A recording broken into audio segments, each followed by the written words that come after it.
प्रधानमंत्री नरेंद्र मोदी ने शनिवार रात 8:30 से 9 बजे 30 मिनट तक देश को संबोधित किया। इस दौरान उन्होंने कहा, महिला आरक्षण बिल में संशोधन नहीं हो पाया, मैं सभी माताओं बहनों से माफी मांगता हूं।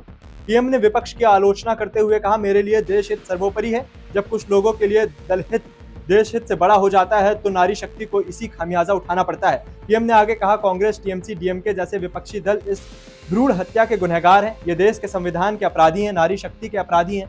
जिन लोगों ने आधी आबादी का अधिकार छीना, उन्हें इस पाप की सजा मिलेगी।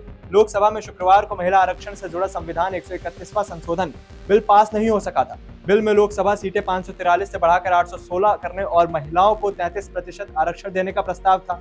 बिल के पक्ष में 298 और विरोध में 230 वोट पड़े, जबकि इसे पास कराने के लिए 352 वोटों की जरूरत थी। उत्तराखंड में आज से 4 धाम यात्रा शुरू हो गई है। दोपहर 12:15 पर गंगोत्री और 12:35 पर यमुनोत्री के कपाट खोल दिए गए। गंगोत्री में पहली पूजा पीएम मोदी के नाम की हुई, जिसमें मुख्यमंत्री पुष्कर सिंह धामी शामिल हुए। इस पूजा के खत्म होने के बाद आम लोग अब मां गंगा के दर्शन कर पा रहे हैं। उधर मां यमुनोत्री के कपाट खुलते ही काफी देर से दर्शन के लिए खड़े लोगों की भीड़ मंदिर की तरफ बढ़ती दिख रही है। वहीं बाबा केदार की डोली भी अपने शीतकालीन गद्दी स्थल ओंकारेश्वर मंदिर से फाटा की ओर रवाना हो गई है। बाबा की पंचमुखी डोली 21 अप्रैल को केदारनाथ पहुंचेगी, जिसके बाद अगले दिन 22 अप्रैल को कपाट खुलेंगे। पीएम मोदी बंगाल के बांकुड़ा में विष्णुपुर में चुनावी जनसभा को संबोधित किया। पीएम मोदी ने टीएमसी पर संसद में संविधान 131वां संशोधन विधेयक 2026 को पारित होने से रोकने का आरोप लगाया। उन्होंने कहा, तृणमूल सरकार ने बंगाल की बेटियों को धोखा दिया है। महिलाएं आने वाले विधानसभा चुनावों में इसकी सजा जरूर देंगी। उन्होंने यह भी कहा कि बंगाल की ममता सरकार नहीं चाहती बंगाल की बेटियां ज्यादा संख्या में सांसद बने, इसलिए संसद में आरक्षण से जुड़ा कानून पारित नहीं होने दिया। पश्चिम बंगाल में टीएमसी का चुनावी मैनेजमेंट संभालने वाली संस्था आईपैक ने अचानक राज्य में अपने सभी कामकाज अस्थायी रूप से बंद करने का फैसला किया। सूत्रों के अनुसार संस्था ने नई ईमेल के जरिए पश्चिम बंगाल में काम कर रहे अपने कर्मचारियों को अगले 20 दिनों की छुट्टी पर भेज दिया है। मेल में लिखा गया है कि 11 मई को हालात की समीक्षा कर आगे की रणनीति तय की जाएगी। संस्था की ओर से भेजे गए मैसेज में कानूनी वजहों का हवाला दिया गया है। हालांकि टीएमसी ने कहा, यह दावा पूरी तरह से बेबुनियाद है और ऐसा लगता है कि यह जमीनी स्तर पर भ्रम पैदा करने की एक जानबूझकर की गई साजिश है। आईपैक और उससे डायरेक्टर करोड़ों रुपए के कोयला चोरी घोटाले से जुड़े मनी लॉन्ड्रिंग का आरोप है। इस मामले में सीबीआई ने 27 नवंबर 2020 को एफआईआर दर्ज की थी। पूरा मामला करीब 2742 करोड़ रुपए से जुड़ा है। पिछले 4 महीनों में 2 बार से देश भर में 4 से ज्यादा ऑफिसों में रेड पड़ चुकी है। मणिपुर के उखरुल जिले में शनिवार दोपहर करीब 2:30 बजे एक रिटायर्ड आर्मी जवान समेत 2 लोगों की गोली मारकर हत्या कर दी गई। एमडब्ल्यू चिनचोंगा 46 वर्ष और यूरिंगम वाशुम 42 वर्ष इम्फाल से उखरुल जा रहे थे, तभी उग्रवादियों ने अचानक उनकी गाड़ी पर फायरिंग शुरू कर दी। इस घटना से एक दिन पहले ही मुख्यमंत्री युमनाम खेमचंद सिंह ने उखरुल का दौरा किया था और कुकी तथा नागा समुदाय से शांति और संवाद बनाए रखने की अपील की थी। मामले की जांच राष्ट्रीय जांच एजेंसी एनआईए को सौंप दी गई है। सुरक्षा बलों ने हमलावरों की तलाश में सर्च ऑपरेशन शुरू कर दिया है। साथ ही सभी समुदाय से शांति बनाए रखने की अपील।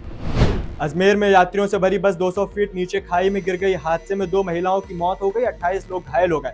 इनमें से 5 की हालत गंभीर बताई जा रही है। पुष्कर जा रही बस में 31 लोग सवार थे। वे पीसागन में मायरा भरने जा रहे थे। इस दौरान पुष्कर की घाटी में बस बेकाबू हो गई। हादसा पुष्कर के करीब 3 किलोमीटर पहले रविवार दोपहर 12 बजे हुआ। मौके से गुजर रहे लोगों ने कपड़े को रस्सी बनाकर घायलों को खाई से बाहर निकालने का काम किया। सभी यात्रियों को पुष्कर के सरकारी अस्पताल लेकर गए। वहां से उन्हें अजमेर के जीएलएन हॉस्पिटल में रेफर कर दिया गया। पीएम नरेंद्र मोदी ने तमिलनाडु के कोयम्बटूर में कहा, मैंने पर्सनली सभी पॉलिटिकल पार्टियों से महिला आरक्षण बिल का सपोर्ट करने की अपील की थी।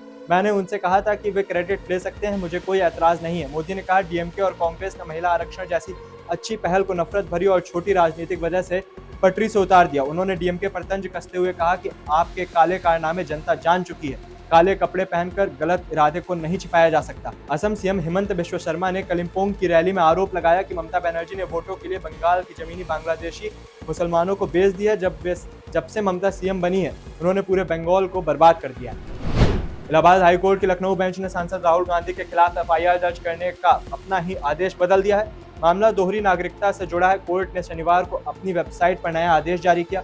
कोर्ट ने बताया कि शुक्रवार को सुनवाई हुई थी। इसमें याचिकाकर्ता समेत केंद्र और राज्य सरकार के वकीलों से पूछा गया था कि क्या राहुल गांधी को नोटिस जारी करने की जरूरत है। वकीलों ने नोटिस जारी करने की कोई जरूरत नहीं बताई थी। इसके बाद एफआईआर दर्ज करने का आदेश पारित कर दिया गया था। हालांकि आदेश टाइप होने से पहले न्यायमूर्ति सुभाष विद्यार्थी ने फिर से फैसले को परखा। उन्होंने पुराने केसों की स्टडी में पाया कि ऐसे मामलों में नोटिस भेजना जरूरी है। लोकसभा में संविधान 131वां संशोधन विधेयक पारित न होने को लेकर एनडीए नेता देश भर में प्रदर्शन कर रहे हैं। दिल्ली की सीएम रेखा गुप्ता ने महिला सांसद के साथ राहुल गांधी के घर की ओर मार्च किया। कार्यकर्ताओं ने राहुल को पुतला जलाया। पुलिस ने भीड़ हटाने के लिए वाटर कैनल चलाई। केंद्रीय राज्य मंत्री रक्षा खड़से, भाजपा सांसद बांसुरी स्वराज और कमलजीत सहरावत को हिरासत में लिया गया, बाद में छोड़ दिया गया। उधर कांग्रेस सांसद प्रियंका गांधी ने शनिवार को कहा, कल लोकसभा में जो हुआ वह लोकतंत्र की बहुत बड़ी जीत है। सरकार परिसीमन और महिला आरक्षण के जरिए सत्ता में बने रहने की साजिश जारी रख रही थी। दरअसल सरकार ने शुक्रवार को लोकसभा में संविधान का 131वां संशोधन बिल लाई थी। सरकार इसे पास नहीं करा पाई। यह 54 वोट से गिर गया। इसके जरिए संसद की 543 सीटें बढ़ाकर 850 करने का प्रावधान था। सीएम योगी ने रविवार को भाजपा और सहयोगी दलों के साथ लखनऊ में प्रेस कॉन्फ्रेंस की। इस दौरान संसद में महिला आरक्षण बिल को लेकर सपा कांग्रेस को आड़े हाथों लिया। योगी ने कहा, संसद में महिला सांसदों की संख्या 78 है। पीएम मोदी इसे बढ़ाना चाहते थे, लेकिन कांग्रेस सपा बैरियर बने। सपा के पास गेस्ट हाउस कांड के पाप धोने का मौका था। ये चाहते थे कि सब कुछ उन्हें परिवार को मिल जाए, किसी अन्य नारी को ना मिले, इसलिए बिल का विरोध किया। उन्होंने कहा, 2023 में नारी शक्ति वंदन अधिनियम मंजूर हुआ था।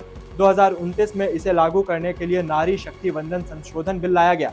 विशेष सत्र बुलाया गया। पीएम मोदी ने कहा था कि किसी का हक नहीं छीना जाएगा। लोकसभा और विधानसभा में सीटें बढ़ाएंगे। पीएम ने दक्षिण के राज्यों को आश्वासन दिया था कि उनका हक कम नहीं होगा। पूरा सदन एकजुट होकर नारी शक्ति को 2029 से उनका अधिकार दे दे। लेकिन सदन ने इंडी गठबंधन का जो व्यवहार था यह द्रौपदी के चीर हनन जैसा था। किस तरह की भाषा का उपयोग नहीं किया जाना चाहिए।